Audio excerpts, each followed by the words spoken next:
and to hear the stories of influential African women leaders who have studied in STEM or who have careers in STEM fields. We hope that this will inspire young Africans, particularly girls at a tender age, to study and have careers in STEM fields. I ask you to join us. To participate, please register to be part of the discussions at the next STEM Women Lead series. I'll be there. I hope you are too.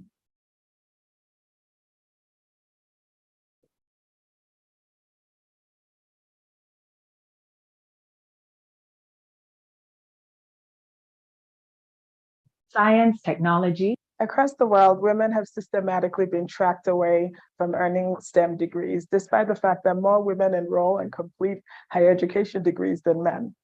This is a challenge because it limits their earning potential and it limits the world's ability to tap into this really strategic group of people into solving some of the most complex problems that we're going through currently. Everything from climate change to healthcare to agriculture could always use a diverse perspective, and in which case the world cannot choose to ignore 50% of the population. Particularly in Africa, it is important to leverage STEM as it's a critical tool that would enable Africans to create sustainable solutions to some of these complex problems that we're going through. It also will lead to inclusive growth, sustainable growth, and accelerate job creation, which is really at the heart of the digital transformation of the continent. At CME Africa, we believe it's a moral imperative to address this underrepresentation of women in STEM fields. We've already put in so many different strategies to not just attract, but retain the best and the brightest African minds on the continent who are women and can help us with this.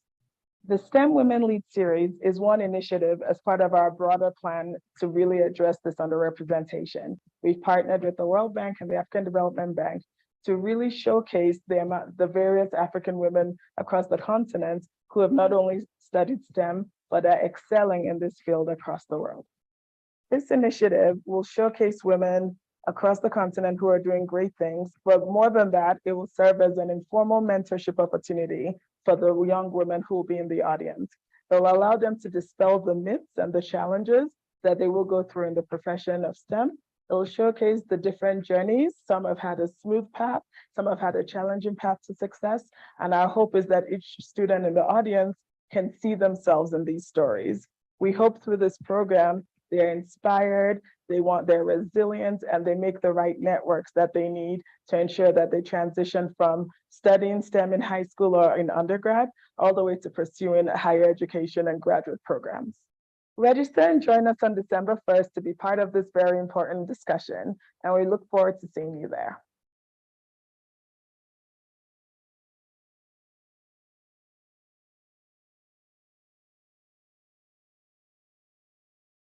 Across the world, women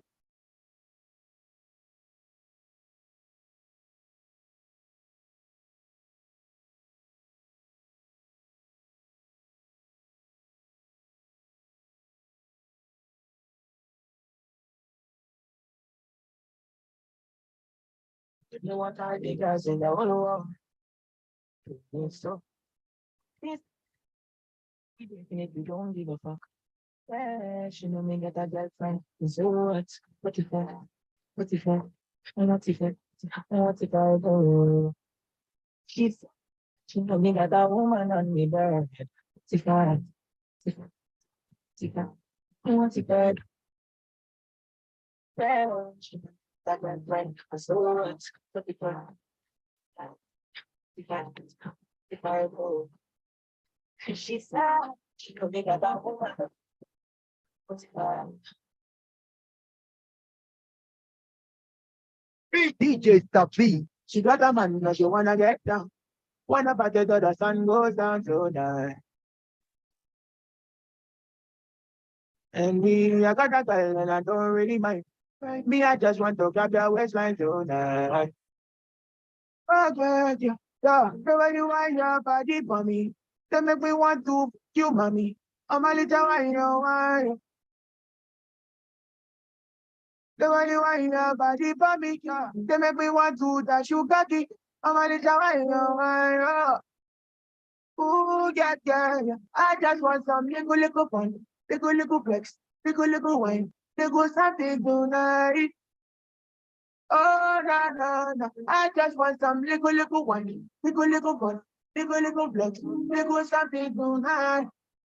Ah, yeah. I got a guy, but I wanna get down. What about the sun goes down tonight? And she got a vibe, but she can't really mind. She just want to ride on something tonight. Ooh, the way you wind your body for me, that make me want to kill mommy. I'm a little wine your wine.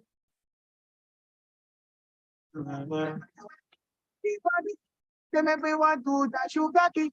I'm a little wine your wine. Ooh, yeah. I just want some little fun, little flex, little wine, little something tonight. Oh, na.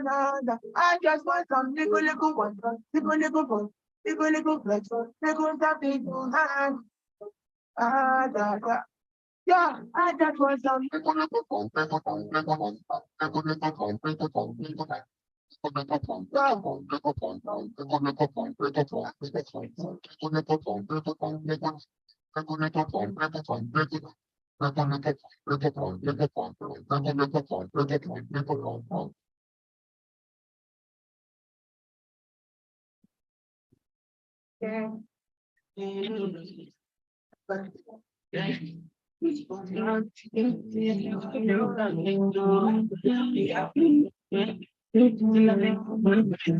oh, my darling, cinnamon, yo. Me, I got a plenty. You know the feet on my back, so I put them in the can of Moscow. Quick, show my yati. Show ability, oh. What's my friend make us spend $1 million on you? As long as you go there, my side, oh, money, yeah. As long as you go do me nice, oh, money, yeah. As long as you go there, my side, oh, money, yeah. As long as you go do me nice, oh, money, yeah. We need a change, sorry. We need $1 million, the big out. We need a change, sorry. We need $1 million, the big out. Say I be sure boy, cause I come from Port Harcourt. If you got me, you live in jackpot. Tell me, you live in action, eh. But on a Sunday, Monday, any other day, till I day for. But on a Sunday, Monday, any other day, till I day for. Oh, my darling. Guinea, cinnamon, yo. Me, I got a plenty. You know the feed for my back, so I put them in the can of Moscow. Wait, show my yati. Show ability. What's my friend make us spend $1 million on you? As long as you put them right side, don't give up. As long as you go do it, I don't money. As long as you go there, I don't give up money. As long as DJ Maker. sugar cane sweet, but your love is sweeter. Yeah. So below juice mixed with a little ginger. Oh, girl, I wanna be with you, but you know they got enough time for me. I wanna live with you. I can't see reason why I can't let go. Girl, you never know. Cause some man, them so bad of my judge. Girl, you never know. So you can got some man, them so bad of my judge. Girl, you never know. So man, them so bad of my judge. Girl, you never know. So you can got some. Them so bad of my judge. Girl, don't talk. I mean, like a thief in a night long ago. Can you say, all of my niggas them ball? I think you go ever need that talk. I'm trying to know I got under. Taking it a break, I get me another dose. Baby, if you want me, catch a book up, it's with me. Tell me a jigger, let me see, and let me see the woman that is with. Put a couple $1,000 on your wrist. What you? I ain't never see this kind, baby. You do some kind things, make me feel some kind way. You know, I'm not just trying to get laid, cause I'm some kind chick, do it for the right pay. Baby, I fire you with my machine gun, 16 rounds. I be King Kong, that's better than what you man. You sound, baby. Love it with you.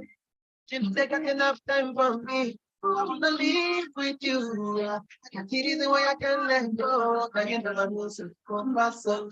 And I'm so bad to find your love. Cause you never know, so. And I'm so bad to find your love. Cause you never know. So, man, I'm so bad to find your love. You never know, so come back so. Man, I'm so bad to find your love. Senorita, mamacita, body bad and I crave for your features. Nice to meet you. Jimmy Seeker, only one on this leave on my future. Oh, I wanna teach your body a thing or two. If you know the things you do, this love will be jump nowhere for fool. Yeah, girl, so I'm on your knees again. 5-star boom, yeah, kama miaka kanina ngove. Oh my, di ba goes mama walk to go. Oh my God, I thought you, but you know I wrote them. Me if you wanna give it up, I drop them off for your love. Money guys, but you want you. They don't know it, but I got you. And you never been what we've been. Show my hands. When I put you in a rice, shut it, come on, rise my fancy. Would you tell me what you want with your fancy? I'm waiting on my mind, no taxi. I'll be with you. But you don't take enough time from me. I wanna live with you. I can see the way I can let go. That you never know. Pass up, man, them so bad to find your love. That you never know, so you come pass up. Man, them so bad to find your love. That you never know, come pass up. Man, them so bad to find your love. That you never know, so you come pass up. Them so bad to find your love. Your DJ stop it. Any chill lighter.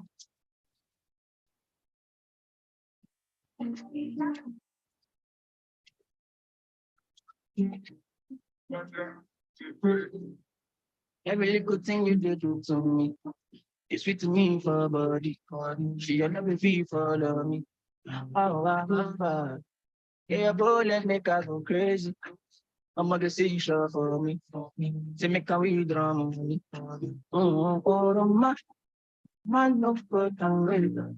It's a party, Define you for this. For this, I no trust, I'm 15. The party not package.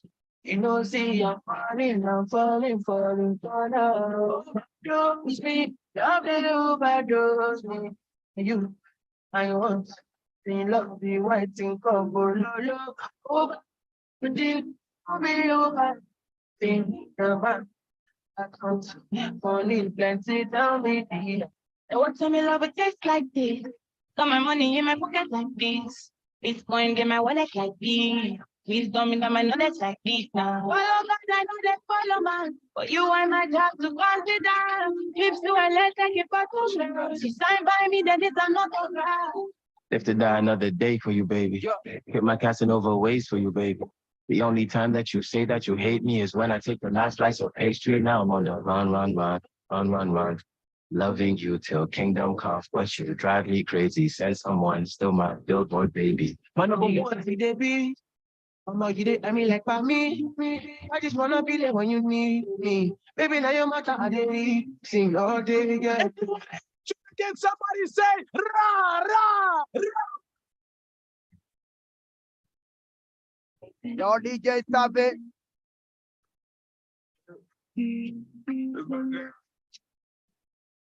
Every little thing you did do to me. It's sweet to me for body. She a love me for love me. Oh. Yeah, boy, let's make her go crazy. I'm gonna see you shop. Put on my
Welcome, distinguished ladies and gentlemen, all protocols observed. My name is Bemi Disu, and I'm the Executive Director at Carnegie Mellon University, Africa. It is my distinct honor to welcome you all to the third session of the STEM Women Lead series.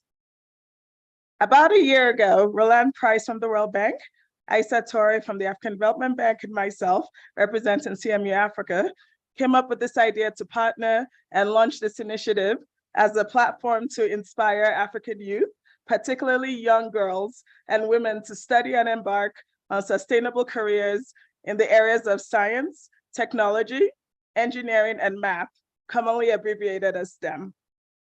In sub-Saharan Africa, the average enrollment in STEM fields was about 29% and less than 38.5% across the continent. This number is significantly lower when you specifically look at female enrollment.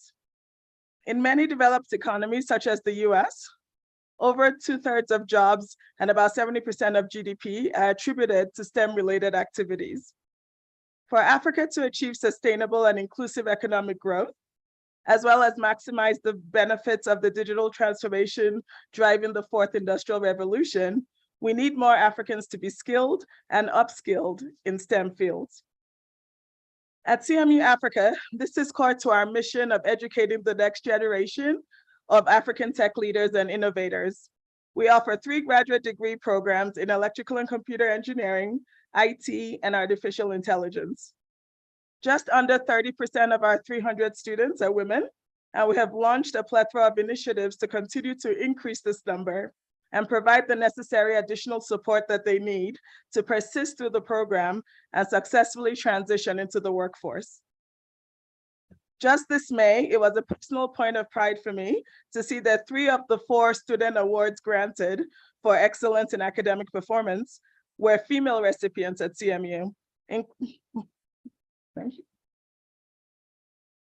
You'll even applaud after this, including a female who somehow managed to have a baby during the program and still complete on time and with distinction.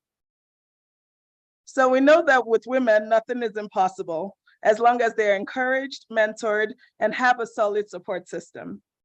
Since we launched this program, over 1,000 young people across the continent and in the diaspora have had the opportunity to listen, learn from, and be inspired by the stories and advice shared by successful African women leaders who persisted throughout their STEM education and are making great impact across industries globally.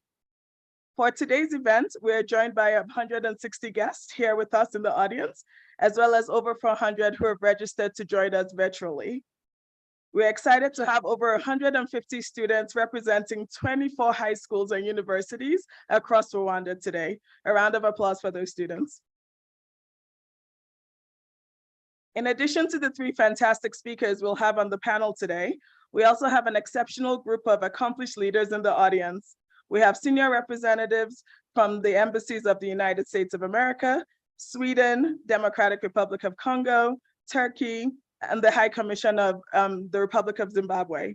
We also have the United Nations, FAO, Ubuntu Foundation, MasterCard Foundation, MTN Rwanda, CMU Africa, and many more.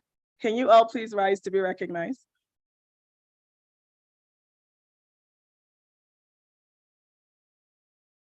So our students here with us today, I encourage you all to be brave and proactively engage in dialogue with these wonderful leaders during the networking reception, as it's a great opportunity for you to learn from their experience and get their advice.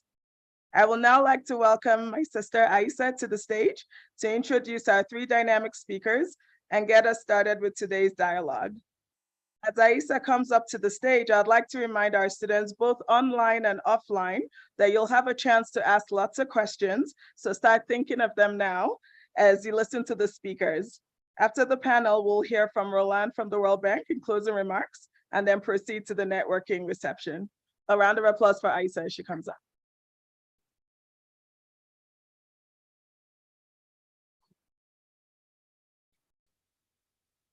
Thank you so much, Bemi, for those this insightful opening remarks.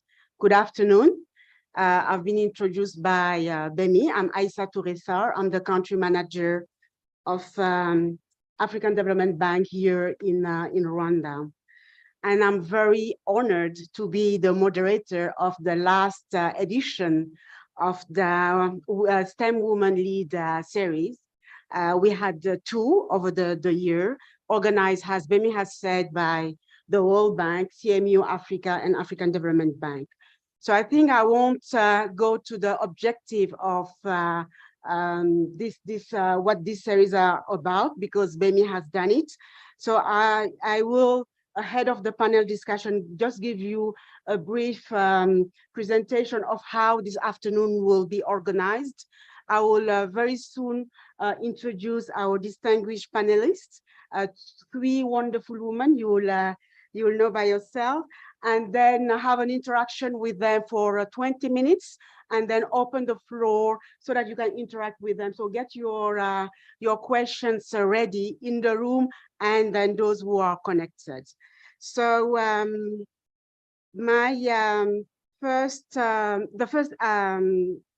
panelist is the Rwandan Minister of Environment, Dr. Jean d'Arc Mujamawaria. Prior to being,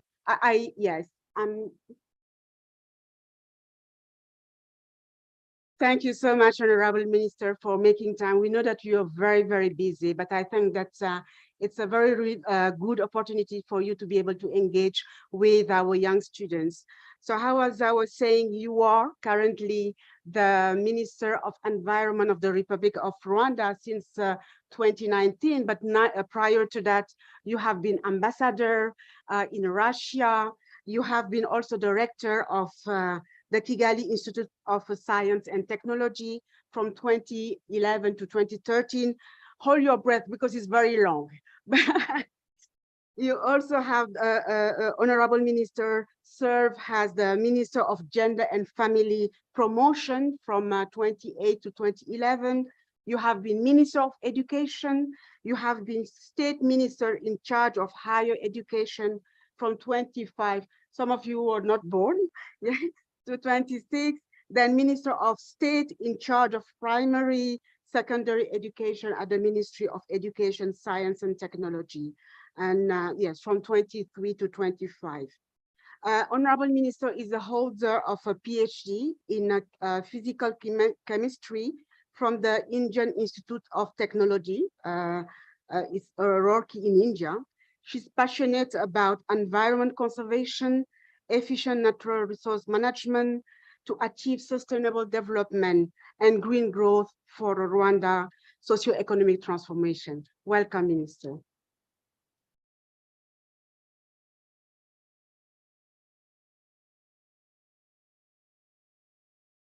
Our second panelist is Alice Kulinkia.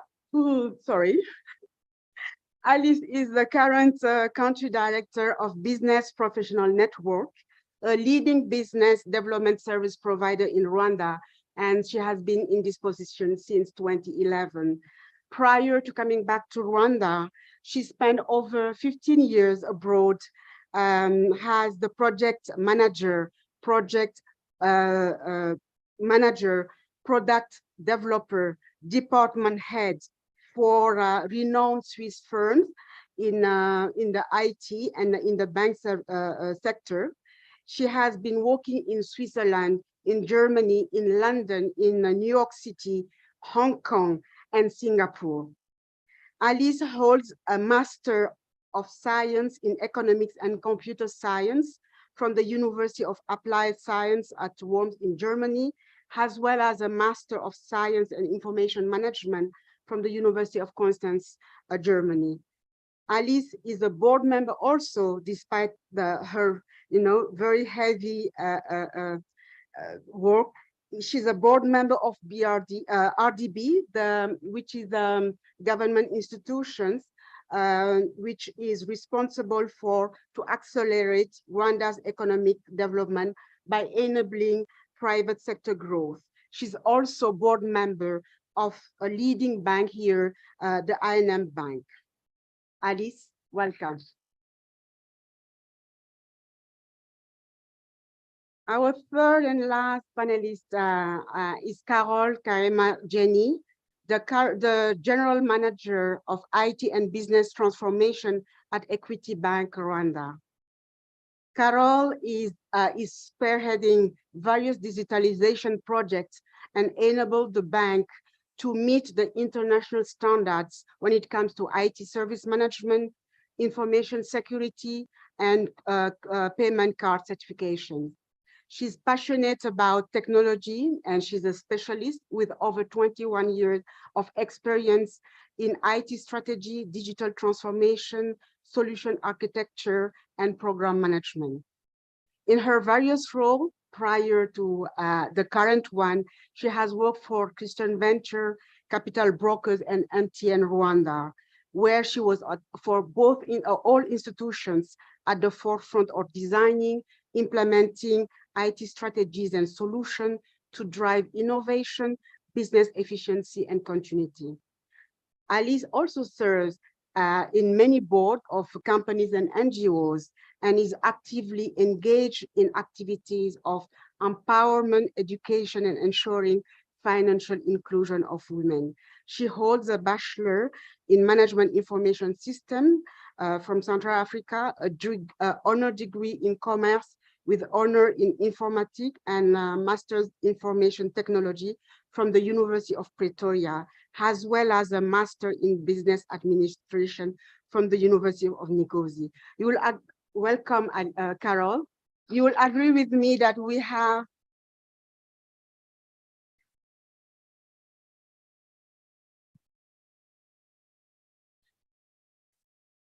Do you hear me? Yes. Welcome and thank you. I think that you will agree with me that we have a very rich panel. Actually, we had to shorten the bios because, you know, it was 2 pages. So it was, I'll start with you, Honorable Minister. You have a very, you have achieved so much, right, from the government side. And if you could share your story with the audience and then to take us also to tell us what have been some of the challenges that you have faced and how did you overcome them along the journey? Thank you. Thank you very much. To make it short, I tried to write down my challenges. So first of all, I want to thank CMU for this kind of invitation to be part of this conversation with you students. And I'm really honored to be with these powerful panelists and even our moderator. Coming back to your question, it has been challenging. It wasn't easy, actually. So, and first of all, I was born and raised in Rwanda. And I started my school at a young age of 6 years in Remera Catholic. And that time, we were filling up our forms at the end of primary school. And during my time, primary school was 8 years, not 6, 8. So, and I was the 4th generation of doing 8 years. And we had to fill up the forms for what we want to be, what we want to study in secondary schools. And that time, I will try to cut it short. Otherwise, I will use all of your time, guys. So, and during the filling of the forms, my teacher told me, don't look at sciences. This is for boys. I said, for boys? I got angry. Actually, the teacher who was discouraging me was the basis of me choosing sciences. because she said science for boys. Then I went for sciences. And she came looking at my forms. She stopped me. She said, I told you, this for boys. I said, I want to do what boys do. Then she said, no, fill up secretariat, fill up at most nursing, because we were having nursing schools, not even medicine, nursing, to be assistant to the doctors. And of course, she told me, you can go for some managerial course, but luckily our parents had to sign on our forms, and we had to take our forms home, fill with our parents. So during my time, we were having biology, chemistry, physical, mathematics. Our combination were not as your combination now. So I went home. I wrote biology, chemistry, physical, mathematics, and medicine, because I wanted really to be a medical doctor. Unfortunately, I couldn't be one. And when I came back, my teacher was angry. You can imagine, because normally children do respect their teachers more than even their parents. But I did the opposite. And I was lucky that my dad said, write what you want, not what the teacher wants. That was my dad. And I went for I went for biology, chemistry in the current Mater Day of Nyanza. And I was always among the 3 first students of the class. And at the end of my secondary schools, I went to see my teacher. I told her that I finished biology, chemistry, and I'm intending to go for university in chemistry. And immediately at the radio, I had my name calling for going for scholarship in Russia. So I went to do chemistry in Russia. I continued and finished my master's degree. And during that time, it was immediately after genocide against Tutsi in Rwanda, because I finished my bachelor degree in 1995. So I decided not to come back, but continue with my master's degree. In 1997, I finished, and I decided to come back home. It wasn't without challenges, because that time there were no ticket from government, there were no ticket from the Russian government side. So how did I do? As I was determined to come back home, I went to the International Organization for Migration to ask them for ticket. They told me, we can't give you ticket to go to Rwanda. They are killing each other. I can't forget that sentence. I said, no problem. I want to go home. I want to go to that country I call home. So I have to sign a statement that it is my wish to go to Rwanda. It is not IOM that is sending me. It is me who want to go to Rwanda. So they gave me $300 as pocket money, and they gave me a ticket. I came and found somebody was waiting me at the airport.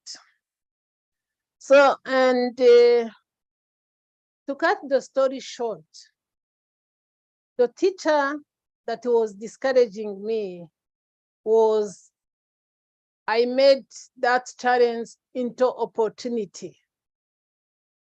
I was actually encouraged to go further for sciences. And when I came to Kigali, it was 1st November 1997, I reached Kigali and I searched jobs as you do or as you will do after your studies. And fortunately, I got employment at the Seventh-day Adventist University. That time it was near Meridien Umubano. And you can imagine they don't have chemistry or biology. But that day, there were 4 students from Cote d'Ivoire who wanted to finish their studies because their studies were cut short due to genocide. So they immediately hired me for 2 months. And imagine I was getting $600 per month. That time it was big money. I even started asking me what I will do with that money, big money. But I can tell you there were challenges. Even if I was going to teach, I was walking from Meridien Umubano to a family that was accepted to give me a shelter in Nivoi, Kicukiro. I was working because I couldn't afford taxi. And I couldn't afford even the so-called twegerane. I was working from Meridien Umubano to Nivoi, Kicukiro every day for 2 months. Then I got hired in ministry, then Minitrap. And then those were challenges. But why I fought hard is because after me, my mom and dad got 3 daughters. So we were 4 daughters, no boy. So I was thinking maybe my dad is somehow not happy to have 4 daughters. So I have to do what it takes for him to be happy. Even if I was the cherished daughter of my dad, because I was the firstborn after all, and I look like my dad. So I want to cut short. Then next I will tell you what happened. Thank you. Now, thank you so much, Minister, for taking us through that journey, because we'll come back to that, especially now that you are from the other side, policymaker. How do you make sure that those issues are no longer, an obstacle for, our younger students? Sure. So I'll come to Alice. We very rich journey, also professional education. You have been abroad for so long.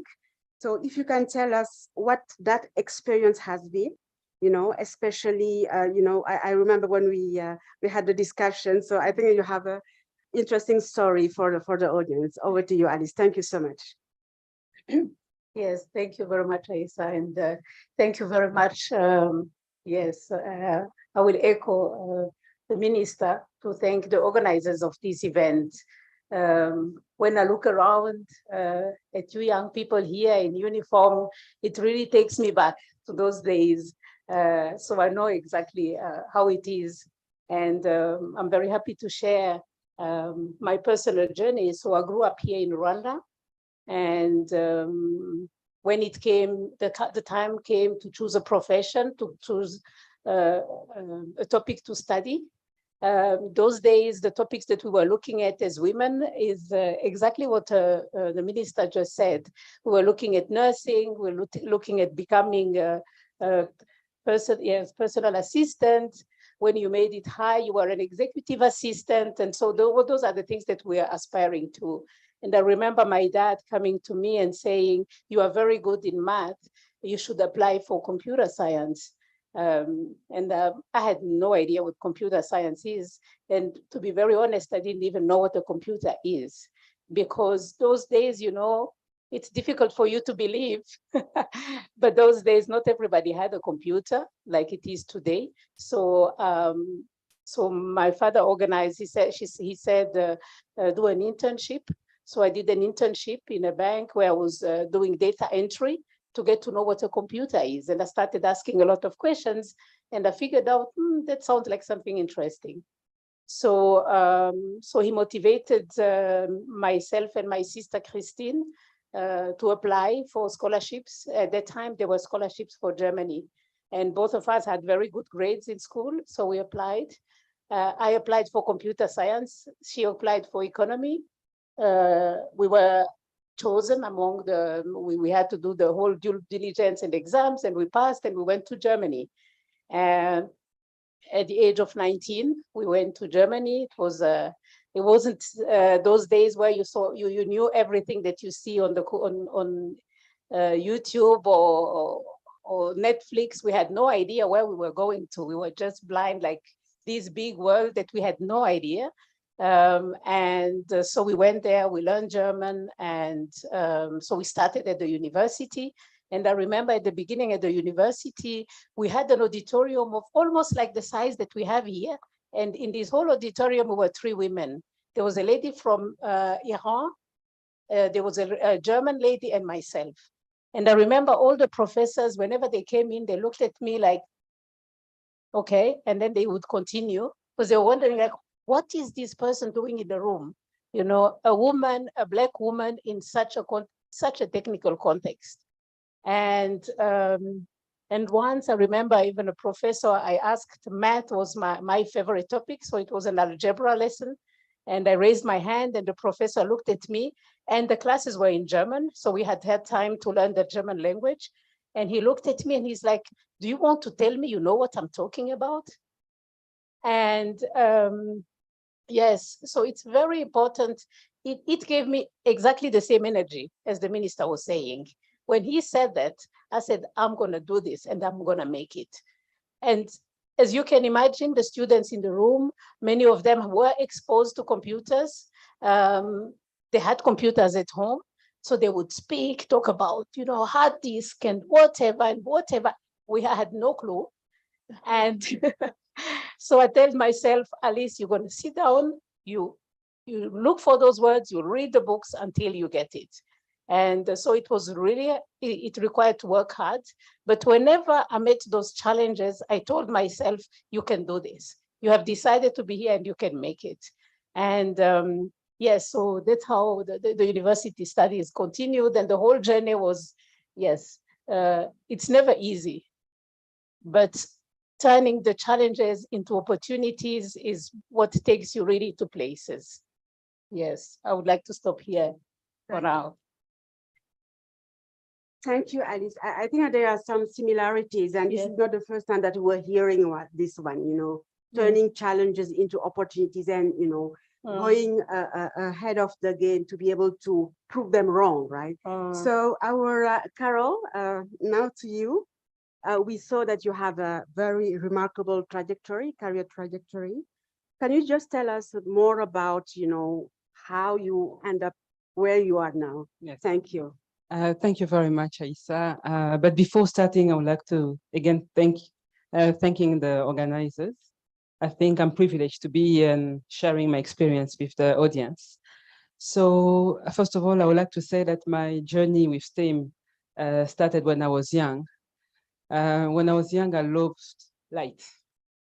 And I think maybe I realized that I love light because maybe I'm wearing glasses. So whenever I go in a room, I'll look for light. And then I became interested to see how is light working? How can I produce myself light? So I became interested to light. Then when I was, you know, I'm coming from a family of 9.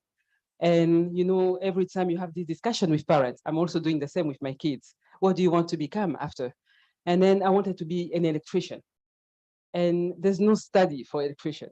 You know, I didn't grow up in Rwanda. In Rwanda, I came from abroad, and we came back around when I was like 16.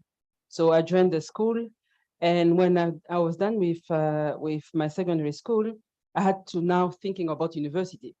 And like any of you, anyone want to go abroad and says, okay, I want now to do TOEFL, I want to go to the USA, I want to do, you know, I was thinking either schools in English or in French, because I was thinking I can be bilingual, it's not a problem. Then I've been applying all over, and unfortunately I could not get a scholarship immediately. And because my sisters and brothers were already studying abroad, and then one time I went to apply for a visa, a study visa, and then I was not given. Then I was I was really angry. Then I came back, and then my dad told me, you know, studying doesn't mean you need to go somewhere else. You can study from here. So we had that discussion, and he said, go and look for a university in Kigali or anywhere, and then start studying, and then you can go abroad whenever you want. Then lucky, I got a place at the university, Central University, Adventist Central University. And then at the Adventist University, there were 4 majors. Either you do theology, either you do accounting or education or IT. Then I was IT, I don't know, because I wanted my comfort zone, you know. I knew I could do, and then I always recall this discussion with my parents. They always wanted us to study, to be very independent, and to always excel in whatever we do. Then every time you tell us, you guys, you girls, go for science. I'm lucky because my parents, they never made any difference between boys and girls. For them, we were all kids, we were all, you know, children. And then they wanted the best for us. So I went to the University of the Adventist University, and then I picked Management Information Systems, which is IT. Then, you know, when you pick for a subject, you have like 30 days to change. So the first class, I had the algorithm. I don't know if you, mostly maybe the CMU students, we have this class. It's a very complicated class, subject. Then the teacher is, you know, is teaching algorithm, nothing. We were almost 18 students, and then we were around 6 girls. So during the class, then we had a test. Then the first test, I had a 3 out of 10. Then I think I was top 5. So you can imagine all the, so all of us, I remember it was a 4 hours exam. And then all of us, you know, at the end of 4 hours exam, you know, you can imagine our faces. Then all of us, immediately we go to the registrar to change. So he said, if IT is like that, let's change. Because we didn't want to have, you know, you have your parent pay for your schools, you don't want to fail. So I also, you know, I follow the movement, and I go to the registrar to change. Then the dean look at me, because for you to change the subject, you have your parents to sign, and then as well the dean or the faculty. Then I bring, then he look at me, I'm not signing. Then I say, why? No, I'm not signing. You have potential, you go back, go study, do research, you're going to make it. If you're going accounting, you're going to be bored. If you're going education, you won't manage. If you're going theology, I don't think you go there. So go back. And then he starts, you know, coaching me, mentor me. He says, you have potential. I've seen you. I've seen the way you study. I've seen the way you react. There's so many potential in you. Go back. It is okay. You can have a 3 out of 10 the first time, but I'm sure the second time you'll be okay. I went back home, and then I tell my dad, I think that's IT is too difficult. I need to change. Then my dad is, no, you can. Science is the future. You can do science now. You can do IT now. And then you can decide if you want to be, I don't know, journalist or a Miss Monde. You can do after, but you first do this, and then you can decide. Okay, then I say, okay.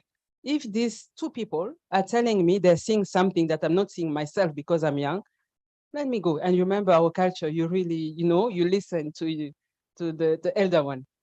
So after I started IT, and then after the changing of subjects, we remained like 12. So in the 12, we were like 5 girls and 7 boys. So it was not easy. And that's how I started IT. Yes. And after my school, what I just wanted to say, I was lucky to do study. IT because if even today I cannot change the choice because the degree I got in the Adventist University, actually I was the top performer and got a scholarship from the Ministry of Education to go in South Africa. Yeah. And just what if you give me 5 minutes, it's very important, mostly because we have the youngest here. When I was working, studying at the Adventist University, in my last year, I went for internship. And then in the company I went for internship, I actually got a job during my internship. And by the time I was graduating, when I got, in the graduation ceremony, I get a scholarship and I had to go. So I was graduating like in November, and in February, I had to continue my master's degree in South Africa. So because again, I was top performer at the university, and then also to my first job, I was a good performer. They accepted me to go in my master's degree, but remain with my job. So I was remain like a part-time staff. So what I will do, I'll go for my semester, like Feb to July. I'll come back for July to August and work. And I was getting very good money. I was getting 400,000. So you can imagine. And I did that for 3 years. So when I came back, I think my employer saw this girl is going to leave. And then he doubled my salary. He gave me 1 million. I was 25 years old. Then when I came back, I started being bored because the job I had, and after the 3 years I did in South Africa, I get so much knowledge. Then I said, no, I need to look for something else. So I got a job in MTN. I'm glad to see that MTN is here. I see my former colleagues there. And I went to MTN. Again in MTN, I joined the IT department. I was the only girl. I was the only girl in IT. And I can tell you, because again of my upcoming, when I was kids, my dad has never told me, you are girls, you can do this and this and this. So I've never had an issue working with, we were 35 people. I was the only girl for almost 2-3 years. So this again, because you work like any other, you don't see that you difference to the others. You work, you perform. I got bonuses, I got promotions. And what I want to say, when you study STEM, it's actually open for you opportunities that you can't have. Because after my 5 years in MTN, by then when I was MTN, I got married. Then I had babies has to come. And I'm in IT. And you have this system that you support. Sometimes you have to sleep at work. They know what I'm talking about. And you have customers that are calling. So any system going down, you actually have to work. So, and then I get babies. But because I was a good worker, I believe, a hard worker, working person, that we understand when I go in maternity and when I go for 4 months. Because when I come back with a bulldozer, like a bulldozer. And I'll work, and then I had 3 babies in 5 years. So you can imagine my employer. I'm so sorry to my employers, but again, I paid well also. So when after my 5 years, again, you grow. Then you start thinking, I'm getting bored. I need to change. Another opportunity comes. And that's how I got to Crystal Ventures. Crystal Ventures, it was a bigger job because I was supervising the IT for 10 companies. So it was a company that was not yet too much digitized. So I reached the very great moment where they wanted really to be digitalized. So it was a very big challenge for me. I really love the challenges. So for 8 years, I've been implementing digitalized projects. And then after 3-4 years, I had to go and talk about my, ask for money, budgets. And then when I go for budget, then I'm speaking too technical. Then they don't understand. Then I said something was wrong. Then because I'll go in a boardroom and they start talking about how is your project going to improve the P&L of the company, the profit and loss. And then I said, no, let me go back and do an MBA so that I understand this business jargons. So when I'm going to ask for me to purchase a data center, they know what I'm talking about. And that's how I went to an MBA. And then after MBA, I was able to do business cases for all my projects. And they were passing like that, And then after years, then I say, okay, I've done telco, I've done construction, I've done manufacturing. Where can I go? Then I said, I haven't done banking. Let me start thinking of banking. And an opportunity came. And here I'm high in equity. So in equity, again, most of in the boardroom, I'm always the only woman, I can say, and I'm the only woman speaking IT. So most of the other people will be speaking business, but and most of the implementations today, digitization of the bank, I'm leading that. And what I want to say is because, again, I made the right choice. I did IT. Thank you very much. Thank you so much. Thank you so much, Carol. And I think that you have said it all. STEM opens all professional doors. And I think that from a political perspective, being ministers in so many different fields, IT, banking, business side of it. And I think, Honorable Minister, you have said it, some of the stereotypes that you and Alice have faced are still, yes, unfortunately. So, and this is my question to you before we open up, get your questions ready in the room and then remotely. Honorable Minister, I think as a policy maker, what do you think that is important for the continent, not only Rwanda, because this is across the continent. Bemi has provided some statistics, right? We really need to up our games, knowing that this is what, if we want socio-economic transformation, the quickest way for the continent is to do scientific studies because it's open all doors. What do you think that from a policy perspective, something, what needs to be done? The three top things that a government should be doing to make sure that many of these students, girls and men, boys will do STEM. Thank you. Thank you very much. First of all, the first thing that we as a government have to do is to send women like us to schools to talk to school girls and boys. Because when we are talking about knowledge-based economy, you cannot have knowledge-based economy without knowledgeable people, knowledgeable men and women. And you cannot develop a country if you leave anyone behind. For example, Rwanda has 52% of our population as women. We cannot develop this country with 48% when we leave 52% behind. And I say STEM sciences should be number one. Should be number one, because when we are saying that Rwanda is a landlocked, only STEM will make Rwanda a land-linked. Because we are landlocked. So we have to go for sciences, innovation, to be able to link our landlocked to the rest of the world. So that is number one. So number two, the government has made it clear that students who want to go for science and technology in the universities, they are given scholarship. Others, they are given loans. But for the science and technology, they are given loans, but when they come back to work for the government, they are paying their loans by working.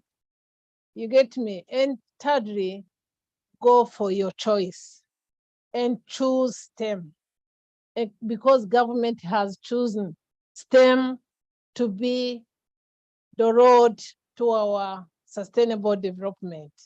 Even when you talk about environment, it's science. It's science. When you talk about IT, it's science.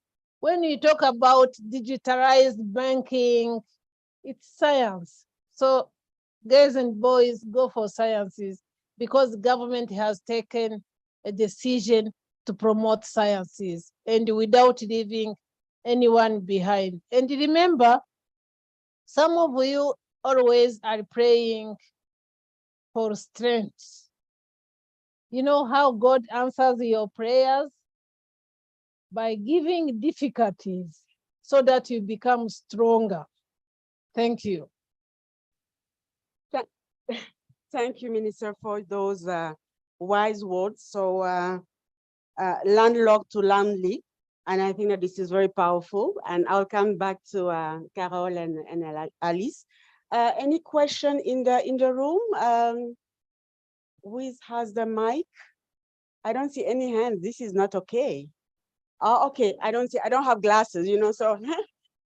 So yes, where is the mic? There's a third one at the back here. Okay. So, I think there is already, yes. Go ahead. Introduce yourself. Thank you. My name is Muzengano Melissa. I'm from Gashora Girls Academy. I'm a major in math, physics, and computer science. And my question goes to Honorable Minister of Environment. You're talking about the strategy, you're talking about how the government has put in place ways to eradicate basically the stereotypes. I would like to know the strategies the government is putting in place, because until now, I believe that there's some parents, when a girl talks about measuring in computer science, they're like, no, that's for boys. You should measure in medicine. Okay, it at least improved from nursing to medicine, right? Then they start saying you should measure in medicine. And when the girl believes in herself that she can do computer science. So I would like to know more of the strategies that the government has put in place to eradicate, if I could say, eradicate the stereotypes of STEM on girls. Thank you. Can we take some more questions and then we give the chance to the panelists? Yes, the second row, please. Thank you. I am Kelia. I come from Fargo School and I take physics, chemistry, and mathematics. So my question goes like this. We've got a chance to attend this discussion with you because we're being inspired and to follow STEAM. But in some areas of Rwanda, for kids and students are not getting this chance. So to be inspired, you always find like the generation today is very much afraid of sciences. When you just talk about them, just go for biology, go for computer science, they say, this is very hard. This is very hard. Let me go for TVET. So is there something that is being done to encourage those guys who are not getting this chance of attending these dialogues? They're like in villages, in those schools. Is there something that is being done by the government to help those guys to be inspired also as we are being inspired? So another question is, like you've been telling us, this question goes to the Minister of Environment. I have been very much inspired by your story because I've run something very great that from life is without challenge, but we should always find an encouragement from our discourage. Okay, we should always find an encouragement for the discouragement we receive from the environment. So you've been telling us more about the challenges you've received, you've faced. So, but I think there is the biggest challenge, the strongest challenge you ever faced. Like as students taking sciences, we always fail. We always try our best and still don't get it. And we always be discouraged. So is there something that an encouragement for us? Thank you. Thank you. A third one, and then we give the floor to the panelists. Thank you. Thank you. My name is Ines. My question is called to Minister of Environment. So my question, I studied also at Limira Catholic, like in primary. So I have a question. In schools, there are schools of girls only, and these terms I think is mainly the number for women only. And I think in years that are coming, they're going to say, I was only boy, that I could reach there. So we could also maximize the number of boys and girls so that we can say that we are genius in competition of boys and girls. Thank you. Thank you. Honorable Minister, if you please can respond to the question, but also I think it will be important, especially for the second student, for Alice and Carol to be able to supplement what Minister will say. Yes.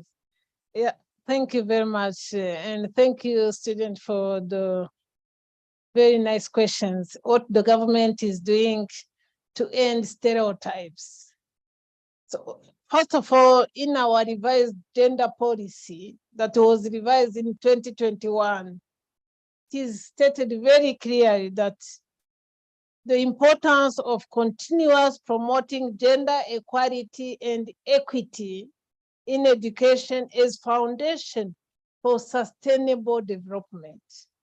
So that is the policy, but the implementation. Now we have different association of women engineers, women scientists, and we go from city to city, from schools to schools to motivate our students. We don't come only to Carnegie Mellon.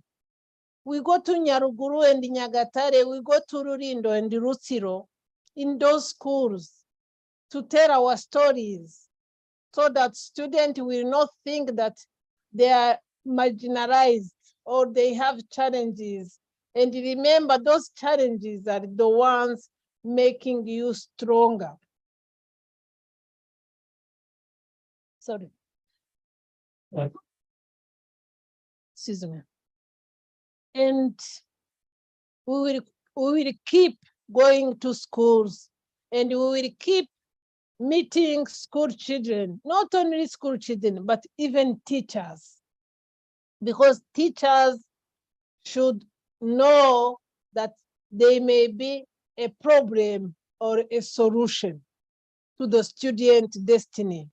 But the master of your destiny is yourself, not the teacher. The choice you make and the choice you make to follow the road you have taken. So what can we do to encourage girls? What I can tell you, make all challenges opportunities. Don't look at us here and think, I wasn't born politician. I hated politics, actually. Let me tell you, I hated politics. For me, when I was studying, I thought I was going to be a lecturer, a professor in a university, which I started, by the way. When I finished my PhD, I went to teach in National University of Rwanda, the current University of Rwanda. So coming to politics was by luck or by destiny.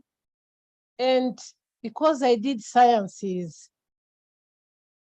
I try to perform to my best everywhere they put me, from education as a lecturer to current environment. And I think we are doing justice to our environment with me. And okay, the issue to maximize the number of boys in girls' schools. Remember that we have partners in education. We have schools that are governed by Catholic Church or by other churches. And most of the time, Catholic churches, girls' school, they don't want to mix with boys. And boys' school, they don't want to mix with girls. And sometimes we have to respect our partner's choice. And having girls' school, it helps us also to increase the number of girls in high school. But we will keep encouraging our partners to mix girls and boys. But suppose our partner has only dormitories for girls, you cannot push him or her to include boys in the schools. We will keep improving. And I know we have improved a lot. Some of the traditional girls' schools now are having boys coming to those schools. We keep improving, and you keep telling us how better we can manage your education. And I appreciate very much. Thank you. Thank you, Minister. We have some questions online. One is for Alice, a student from Agahazos Shalom, asking what is being done to mobilize and make girls less afraid of science. I have another one for you, Carol, later, but for now. And if you can also supplement what Honorable Minister has said, in response to some of the questions, in a very, concise way. Thank you. Yes. Thank you. Yes, so first of all, I'm enjoying this, and especially because the questions you're asking, you're not talking about yourself and just, your own career, but you're talking about, changing environment, inclusion, what happens to those kids in the countryside who don't have opportunities. Congratulations to that mindset.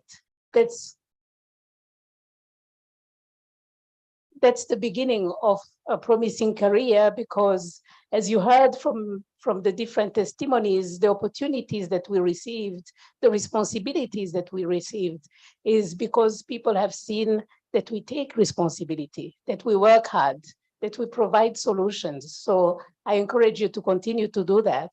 And coming back to your questions you asked before about the kids in the countryside, it reminded me of a story.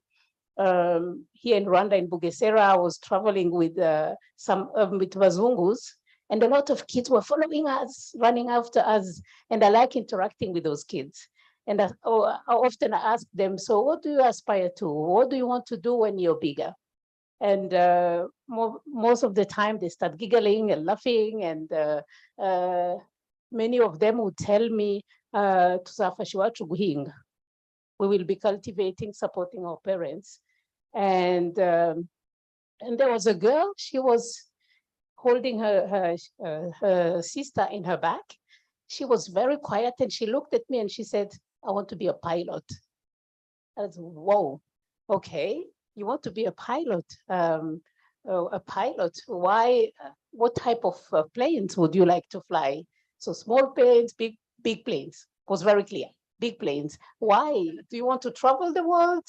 Why do you want to do that? And she thought for a minute, and then she said, I don't know how to say that in English. It's like, it's a profession that requires reflection and brain. Wow, I was speechless. I didn't know what to say in this environment, where other than motivating her to say, study hard, you'll get there. Learn, make sure that you're good in school and you will get there. But that story really kept my mind busy. And I do agree with you that, yeah, we share our stories, and we need to think of more and more ways of, promoting that type of talents. And it all comes down to that ambition. Ambition. When you have a big dream, when you have a big vision, people will discourage you, but your determination will take you there. Yes, thank you. Online for Carol, how do you define a right choice at the start when choosing your subjects that will determine your career? You have a very, very,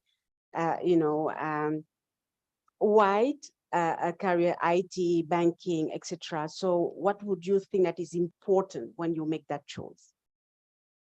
Thank you very much for the question. I believe the number one thing that we don't do, mostly girls and women, is to know ourselves. So, I think it's also culture, mostly in Africa. We follow what the society wants you to become. And it's something that we need to change. It's a narrative we need to change. And I think it even needs to start with us, if you have kids or even the young ladies in the audience, is you need to start learning yourselves. And there's plenty now. I think all of us here, we have access to internet, things around personal development. And there's so much about personality tests. I think it's something that we lack, knowing ourselves.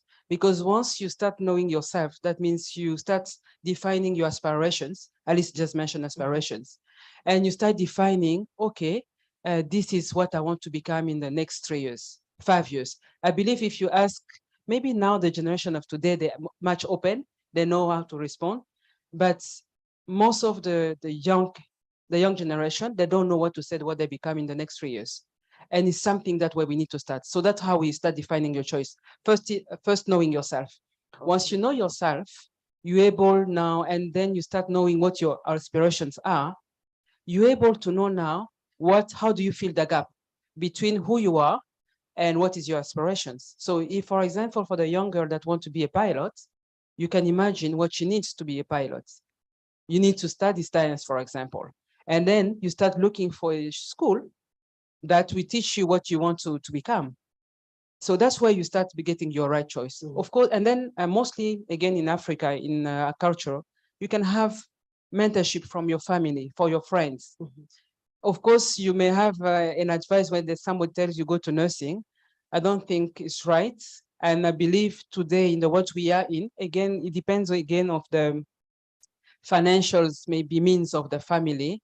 But it's look like, for example, as the Honorable Minister says, if we are now giving scholarships to kids to do STEAM, it's something very good. So knowing yourself, knowing your aspiration, now for the gap, that's education. And that's where you get the right ways of achieving your aspiration. That's why you get to the right choice. Thank you. This was so clear. Thank you, Carol. This was very, very clear. And I guess it's also to be deliberate, right? So really changing the narrative to be deliberate. We have many, many questions. I'll come back to the audience here. A last question from the internet is for Minister. You have many, but I will just pick one because you have inspired many students.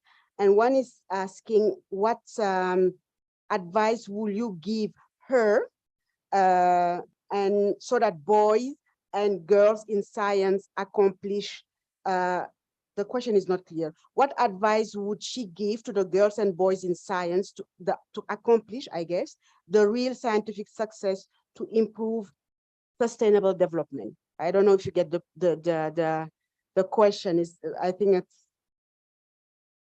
yes, I don't know what you make up from the question, but I think, what do you advise, boys and girls to be able to better contribute through STEM to sustainable development? And I think that this is what the question meant. And I'll come back, I promise. After this one, I'll come back. So maybe he or she wants me to advise what science to follow, to pursue, to be able to contribute to sustainable development. Yes, I think that this is the question. Yeah, of course. I will always say STEM, science, technology, mathematics. For example, in my area now, when we are talking about environment, we are not talking about forest. We are not talking about grasses. We are talking now about carbon markets. We are talking about green hydrogen.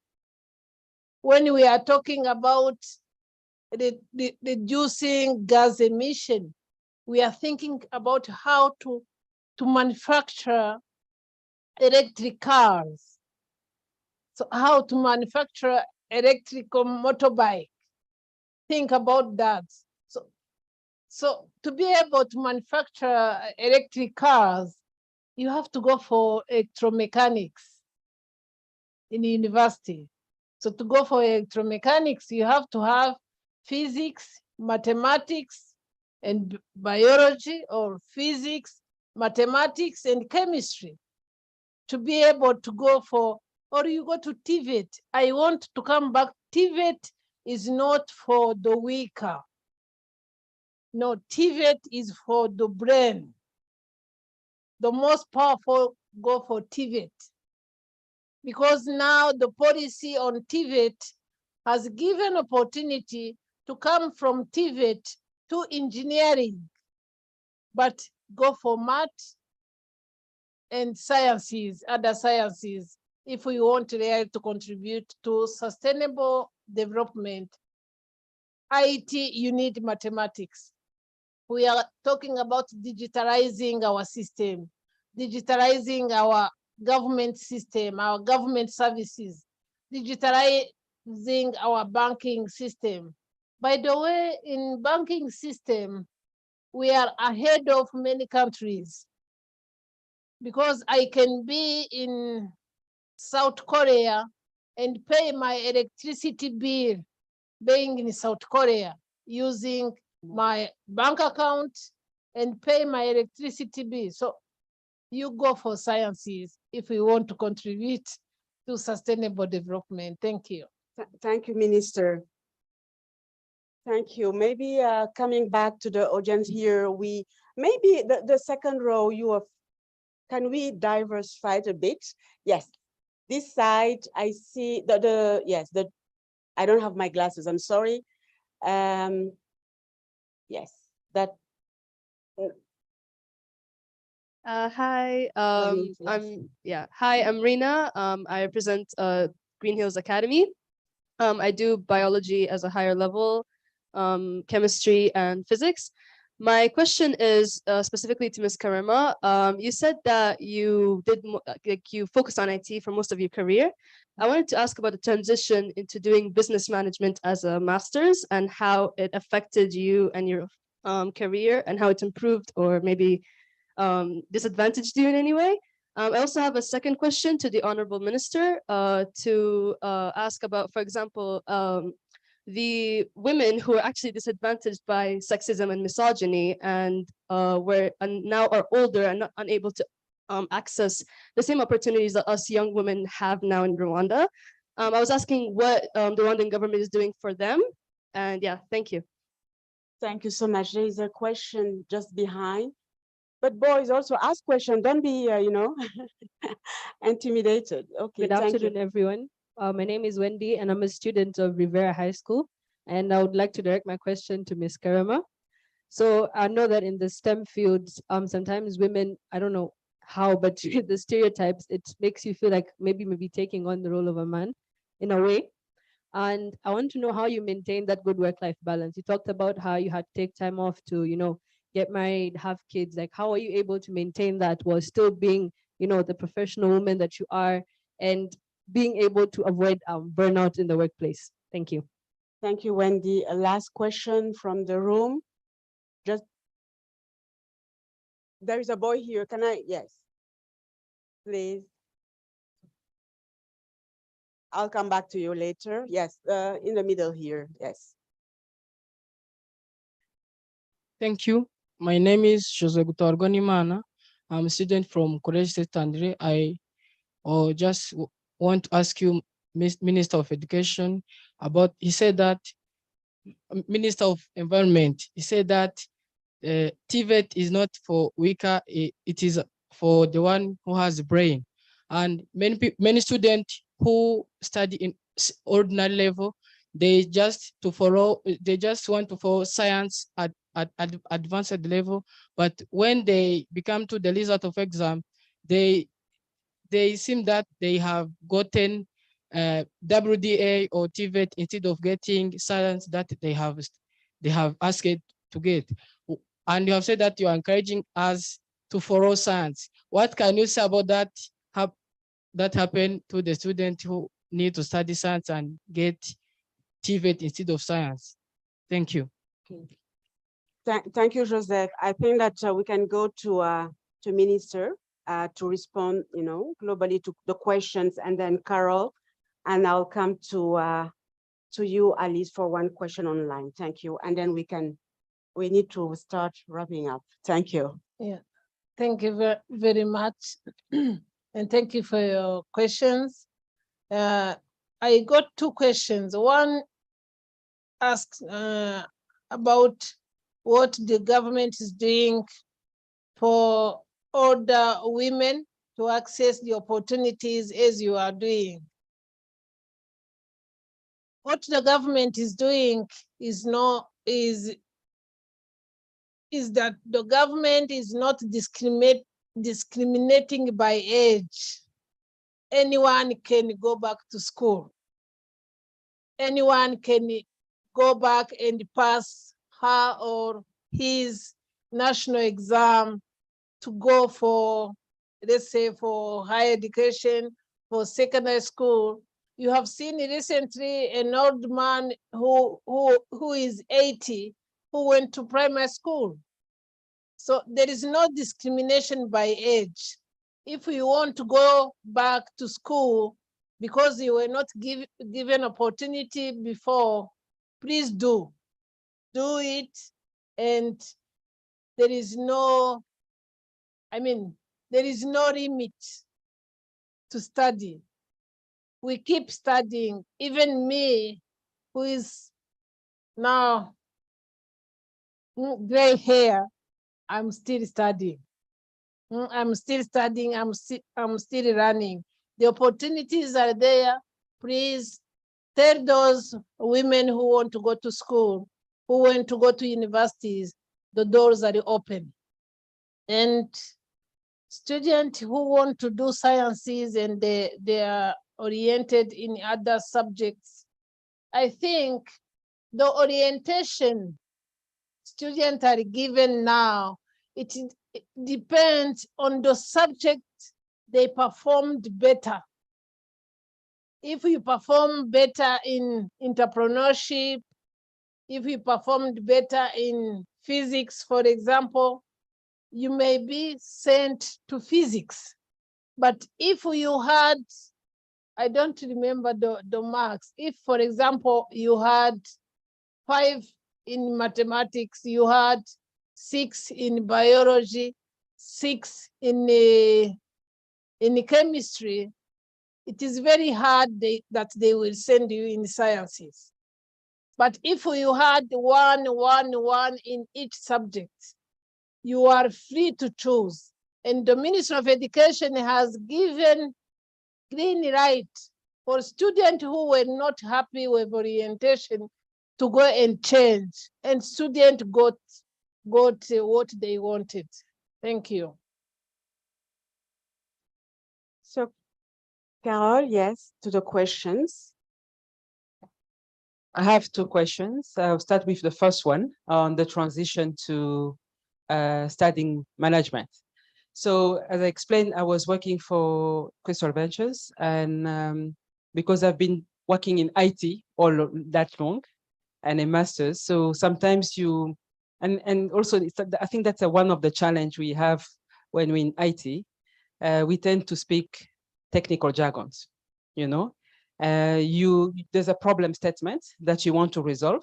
There's a need for a business, a specific reason, but then you understand the requirement and want to translate it to a solution.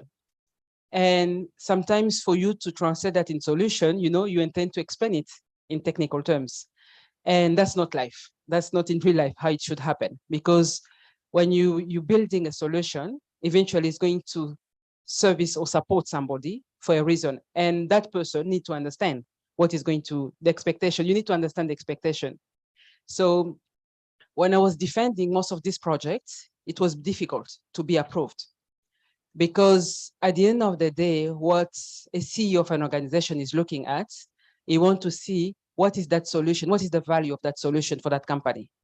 Is it something that is going to grow the company to get more money? Is it going to improve the way customers are getting our services? You know, so you have to have specific reasons that goes with the objective of the organization. And so every time I'll go and present this project, I'll get that challenge, you know, I need to do so many explanations because I need to explain to a layman. Then I got that challenge. And I think it goes back to the question that she asked. In life, you always find challenges, but how do you turn it in opportunities? So I had the CFO, I see a CFO here, and whenever I'll do a project and I'll go and we do the numbers, you know, we have to do a business case. For every project, you have to have a business case. If there's no business case, there's no project. So for the second year, I'll go and sit with the CFO and then we discuss and we do the numbers. You teach me how to do the numbers. So I'll know how to do this Excel sheet, to the formulas, whenever you change the assumptions, you know, the Excel sheet is working well. Then I says, but I should be able to do these things. I should be able to define these assumptions. I should know what is the budget of the company. I should know what is the, you know, the projections. I should do all these. Then I say, okay, why don't I go and do an MBA because I already had a master's in IT, and that was okay for me for IT. Then I said, okay, let me go and enroll for an MBA. But then because, you know, most of the organization that we invest in trainings that goes with your career or your roles in the organization. Then I said, okay, let me do some savings and I go and invest and pay my MBA. So I got this opportunity online. Actually, it's my colleague, one of my team members, then he says, oh, you know what, there's these opportunities, you can study online and you do a monthly payment. Then I said, okay, let me enroll. And he had done for 1 year and I stopped. Then I said, okay, let me try. I enroll, I'm accepted, and I start my MBA. So during the training, I can tell you, I was already a mother of 3. And already because I'm in IT, I'm really, I can say I work 48 hours, you know? And then in addition to that, I have a family, and then my kids have activities. I need to take them. I need to be a wife. I need to be, you know what a woman has to be. Then what I was glad because the program I took was a 6 weeks course. Then you have a 1 month break, and then you do 6 weeks course again. So what I decided to do was to study by 10 p.m. because all my kids by 7:38, they're all asleep. Then my class will start because it was online. So I'll go and start studying by 10 p.m. because everyone is asleep, everyone is okay, the home is calm, and like I can enjoy the living room. There's no TV, there's no anything. So by 10 p.m. I'll start studying. And then because I was mixing with my job, so I'll do evening studies. And then in the weekend, I will go and do all the social activities, events with my family. But then again, 10 p.m. is time for studies. And then the day I'll have assignments, I will not sleep. So I can even sleep by 4 a.m. But again, in the morning, I'm again a mother, I'm again a worker. And that's how life went. And I did my MBA in 18 months. That's the minimum. And then I was really happy. And I really got satisfaction because number one, I invested myself in my education. And number two, I was able to I knew IT. And now I got an MBA. Then when I got this MBA, and life becomes so easy for me. Because today I've done so many business cases. I have a file. I have these ideas. Oh, how can we do a coffee shop? Let me do an assumption business case. Blah, blah, blah. I have it. I want to do a gas because I really love to do a manufacturing. I hope one day I'll be able to do that. Then I have different ideas of what type of manufacturing I want to do. So I have a business case. I actually have a template. So just come and fill my assumptions, what I need to do, or is this a profitable business or not? Now, so that's, and today I'm enjoying the fruit of it. So that was on my first question. The second question was, I think, how did I balance the motherhood, being a wife, and then work? So, and this is very important for the young generation. And I believe, as the Honorable Minister says, you can see us seated here, but it requires a lot of work. So for you to mix, to balance, it's actually, they call it work balance, work-life balance. It's, for me, what has worked for me well, first of all, is because I'm in IT. Again, STEM is coming back because I'm a very good planner. So I will handle my family like a project. Yeah. So in my project, I have so many stakeholders. I have 5 stakeholders, me included, and they all have needs. They all have expectations. And I can tell you, and they're all studies. And I'm a wife, I'm a cooker, maybe I'll get supported.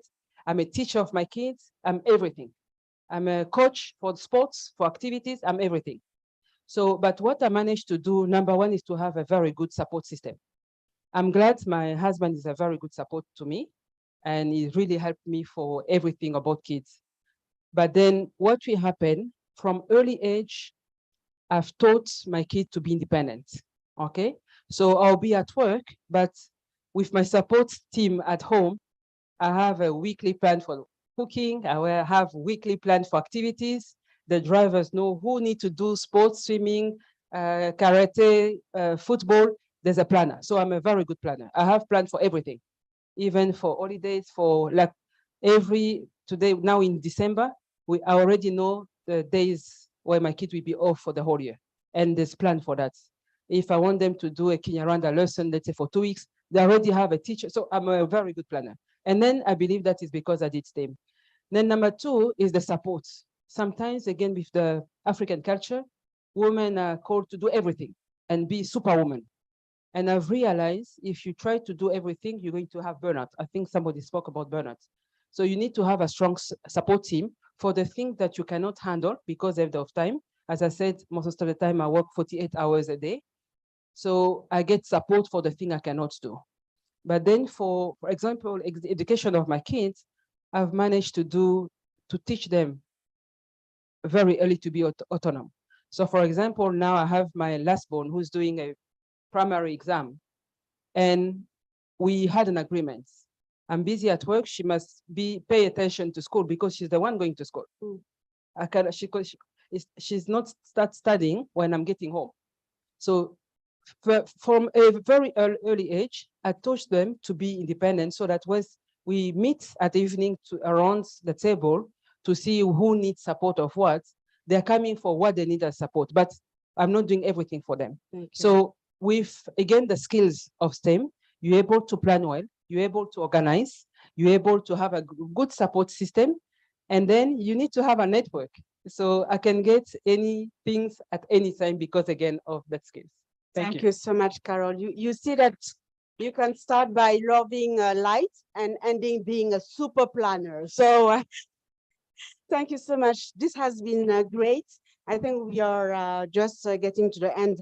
Just one last question that came here in the for Alice, but was also, one of the questions that I wanted to ask is, for you, Alice, how difficult was it for you to gain meaningful employment and performance in STEM as a woman? And do you think that men and women have equal opportunities in that field? And how have you been able to manage the differences, if any?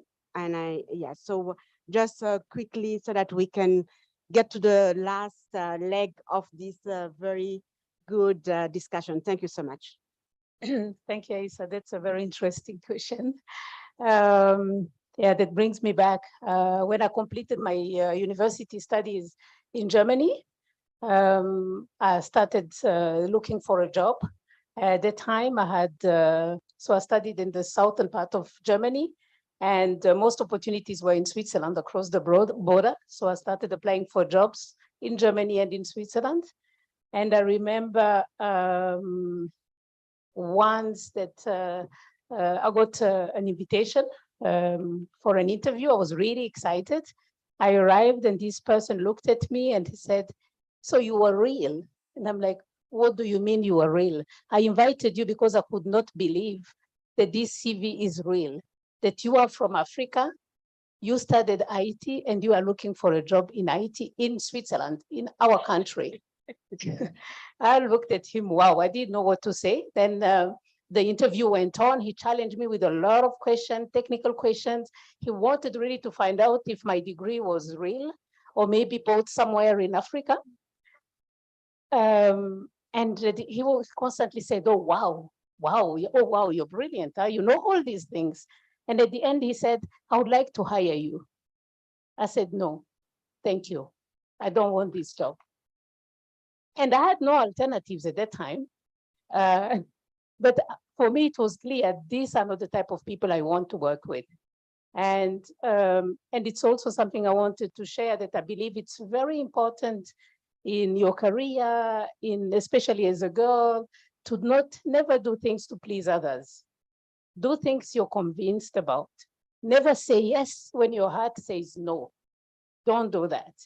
And so from that moment on, I got other job opportunities, and I chose one of the opportunity where I felt that they are looking at me like looking at my potential, and I can grow in that company. And I felt respected during the interview, and I took the job. And it was in a corporation, a big corporation with more than 1,000 employees globally. And I was the only woman on the whole floor in a whole men environment, and the only African, by the way, on the top. Even though for me that never played really a role. I always focused on the content. What needs to be done here? What is my contribution? And so I remember that I started off as a software engineer, and at some point, our boss approached me and said, "I want you to lead the team." How do you get that idea that I should be leading the team? He said, "I can see that you can do that." He said, "You are the one who has been bringing in the customer focus.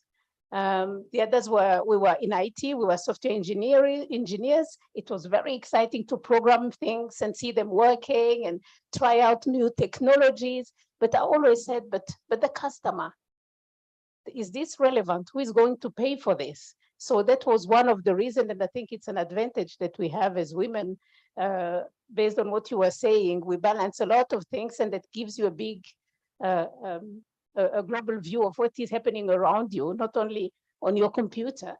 And so the team that I took over at that time, it was a team of about 15 software engineers. They were all older than me. They had all more experience than I have, and they were all men. And when they announced that I was the boss, everybody was happy and started clutching. And I was like, okay, so let's do this. And it worked out well. So one opportunity, I got one promotion after the other. I must say, I never applied for a promotion. As you heard before, I'm serving on different boards here in Rwanda. I never applied. I never asked anyone to get me on that board. When you provide solutions, when you think of inclusion, when you serve others, opportunities will come. And also keep on learning, keep on learning. It hurts me when I enter a company, and you see that there's not a lot of work to be done, and people are on Facebook, or they are just sitting idle, looking in the air. Take every opportunity to read a book, to talk to people. If there's nothing to do in your environment, go to the next door and ask, what are you doing? Can you show me how it works, what you're doing? So look for knowledge, be curious, travel, do whatever it takes to always build and expand your horizon. And it does not require a lot of money. It requires just to not be passive and talk to people, ask questions, come to opportunities like this and many other opportunities. That's, yes. We are running out of time. We can share so much. But we have the reception for more interactions. For more interactions. Yeah. But in a nutshell, so I got one opportunity after the other.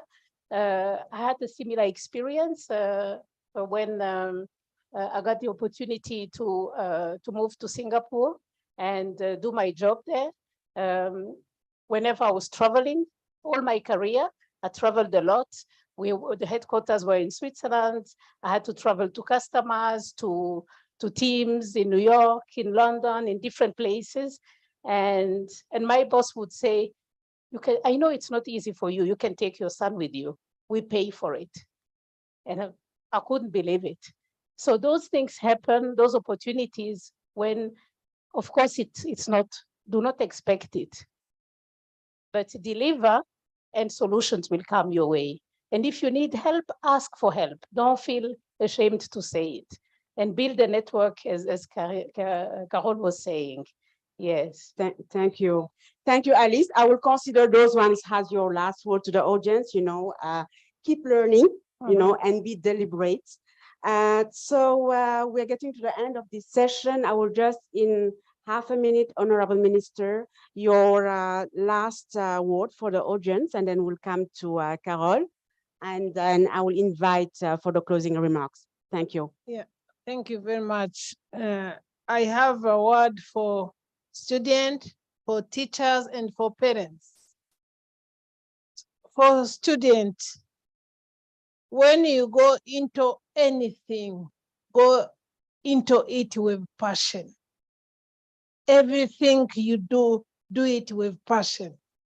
If you go into education, study with passion. If you make friends with passion. Be the right friend that anyone would wish to have. If you go into environment, go it with passion. If you go into tree planting, plant trees with passion and love of nature. If you go into sciences, go into sciences with passion for the future. So go into everything with passion. You see, when you want, for example, to make a cake, you have to mix everything with love and passion. Do the same for your career. For parents, because we have teachers who are parents at the same time. Parents, what your kids want to do is for their future. Support them, show them the way. Don't discourage your children that by telling them, no, you can't do philosophy. You can't do psychology. By the way, you can't do psychology if you don't understand mathematics. So don't tell your children, don't go for psychology. Do like Mujamaria, she's a chemist. Mujamaria is Mujamaria, your child is your child. Show her or him the way and push her with love. Teachers, for teachers, you can be the solution or you can be the problem for your students. I have my daughter, my last born is 17. She's very good at in mathematics. She is very good. Imagine someone I believe is good in mathematics. But her teacher told her the mathematics for boys. This is a dot-com girl of this time. And we still have teachers who tell girls that maths for boys. Teacher, please help your student to go in their career with passion. They can do, and don't be shy or don't be nervous if your student becomes better than you. Actually, that is what the teacher should do. The teacher should teach you that you become better than him or her. But most of the time it's him who discourage girls to go for mathematics. Thank you very much. Thank you. That was to thank you to Carol. Half a minute for your last words to the audience. So I only have 3 points. We are living in we could say a VUCA world, volatile, uncertain, complex world. And we cannot afford to have 48% of women in STEM. We need to be on the table and take the decision of the future. So today we are talking about climate challenges. We're talking about security. We need to be among the people that should create solutions for the world of tomorrow. So for you to achieve that, don't stay in your comfort zone. Take STEM for your future. What we are seeing today, half of the job that will happen in the future are not yet existing, but mostly they'll be around STEM. So ensure that you take STEM courses. And then number 3, I want to give a challenge. We are 30 days to the end of the year. Go and talk to 3 people. One of your peer, a friend of you, talk to them, tell them about STEM, to take STEM courses, classes, or maybe in the future. Talk to a woman. Today we have women that are doing business. Maybe they're not financially inclusive, but you can tell them how they can embrace STEM to develop themselves. 3, go to a younger one. even a younger one. Today, you can tell them how to play with, objects that are going to make them loving STEM. So that's the challenge I'm making today to everyone. Thank you so much, Carol. Thank you so much. I think that I'll not make justice to this very interesting conversation to try to wrap up. I'll leave it to your last words. And I will invite my sister Roland for her closing remarks. But before then, just to say a big thank you to our panelists. A big round of applause to this powerful woman who don't take a no for an answer. Thank you so much. Bye.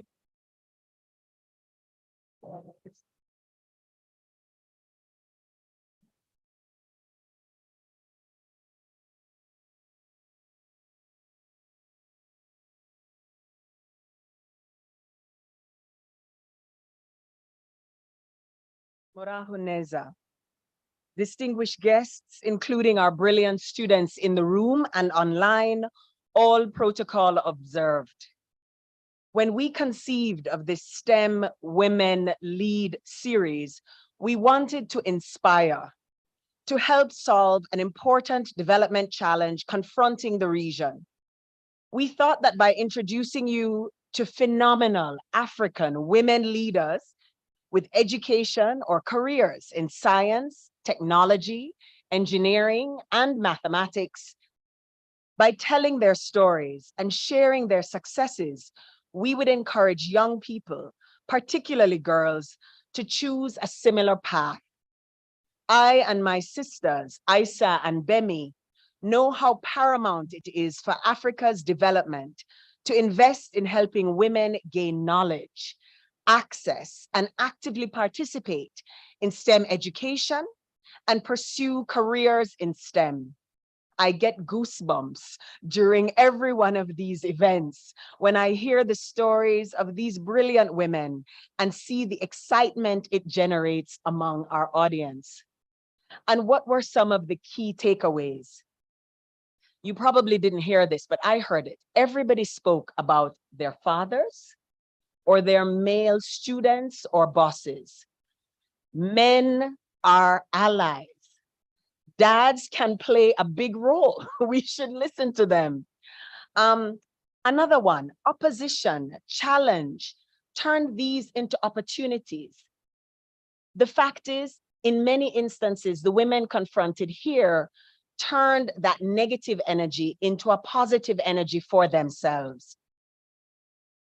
Another thing I heard, I hope you took this away as well, STEM makes a good living, right? It opens doors. We want stuff. They got paid well, right? So we need to do it for that reason, if nothing else.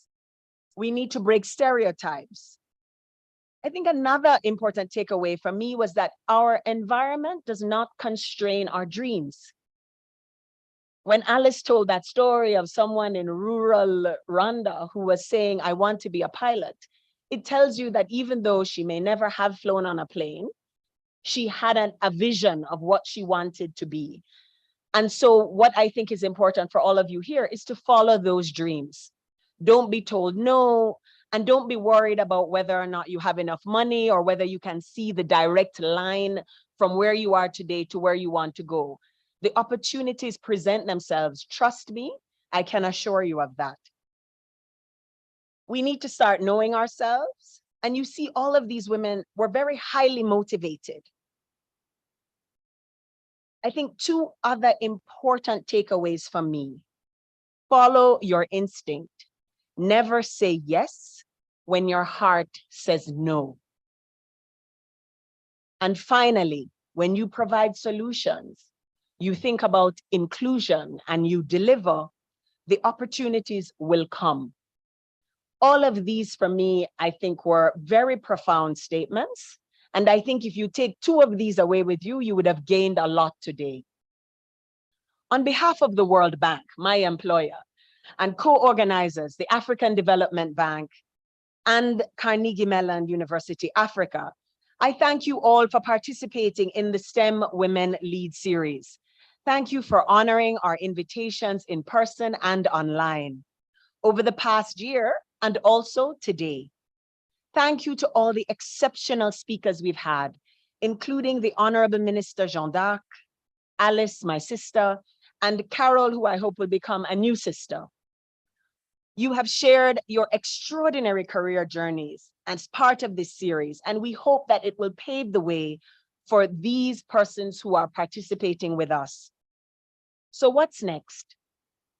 I want you all to think about the messages and shared experiences from this series. Allow them to guide your steps as you navigate studying and building careers in STEM. As the world becomes increasingly digital, the need for a greater number of skilled professionals who are knowledgeable in technology and science fields cannot be overstated. The gender imbalance, however, means that the industry is significantly underutilizing a key segment of the potential workforce, and this is detrimental to achieving the continent's growth and development. Here in Rwanda, we're very lucky. The government has articulated its aspiration to become a knowledge-based economy that requires the development of scientific and technological skills across all levels of society to achieve the development goals of this country, to improve growth, and to lift Rwandans out of poverty. I'm sure you all want to be a part of that journey. The gender disparity that exists in STEM fields is huge, and even though I'm well aware of it, I'm always surprised. There was an article in the Brookings Institutions entitled, "Making the Future of African STEM Female." It suggests that revolutions can only happen for Africa if there is an active participation in STEM at all levels of education, especially for girls. It acknowledges that while women comprise half of the population, they are underrepresented in STEM careers. We know that by the end of today. By way of example, in Africa, a mere 18 to 31% of science researchers are women, as compared to 49% in the Caribbean and 37% in Arab states. Notably, at primary school, girls perform as well as or better than boys globally in mathematics and science, right? You guys are killing it. However, only 3 to 7% of girls who attend higher education study STEM-related courses when they get there. In Rwanda today, less than a third of the students who study STEM subjects are female. In the field of engineering and medicine, this disparity is even more vivid. Only 16% of engineering and 20% of medical graduates are female. This needs to change. I encourage you to think about what's next. You have heard from these phenomenal women who are making their marks in STEM field and others. They are carrying the torch for younger generations. You too have the power to leave your mark and be future torch bearers. You have what it takes and you are already on the right track. Keep thinking about your big vision. What is it that you want to achieve? Keep your focus and constantly work on small actions every day that continuously get you closer to achieving that big vision. The world counts on you to bridge the gender gap. And when I say that, I'm speaking also to the men in the room. We had example after example of how men and boys can be allies. So don't think, this is for my friend, my sister who sits beside me. You also have a role to play. Today, there are a good number of stakeholders who are supporting you and in your corner. The government of Rwanda and many other governments in Africa are boldly investing in STEM. Actors like Carnegie Mellon University Africa are spearheading initiatives that help to build an Africa where young people and more women are at the forefront, driving the change that's needed in technology and science fields. At the World Bank and at the African Development Bank, we aim to eradicate extreme poverty and promote shared prosperity, and we cannot achieve this if women, half of the population, are being left behind. We are supporting countries to challenge and shift gender norms and stereotypes that negatively affect girls' interests, engagement, and achievement in STEM education, as well as providing incentives to young women and encouraging them to choose STEM education and careers, to empower themselves and to change their lives, their communities, and the world. We hope the STEM Women's Lead series has helped you to identify role models and strengthened your resolve to pursue STEM careers. We hope it has helped you to dispel stereotypes and social norms that discourage your interest in STEM fields. We hope we have demonstrated exciting career paths and opportunities in that field and beyond. In the words of Beyonce, Queen Bee, keep your eyes on your intention. Don't let any outside distraction or your own insecurity stop you from working on your goals. Who runs the world? Girls, who runs the world? That's right. So go run the STEM world. We are excited to see the extraordinary things that you're going to achieve in the foreseeable future. We pledge our support and we're rooting for you. Never stop rooting for yourself. Murakoze Chane.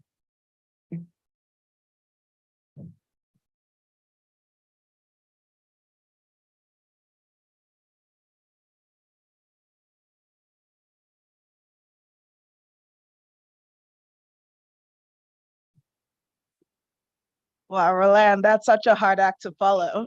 So on that exciting note, we want to welcome you all to please proceed, follow our volunteers. And we're going to move on to the reception piece where, again, I encourage you to network with all the wonderful leaders here. We hope this has been a transformational experience for you. I'd like to first keep the panelists and all our guests here in the room while our students first go get a few snacks, and then they will join you shortly. So if you're in the first row, please wait.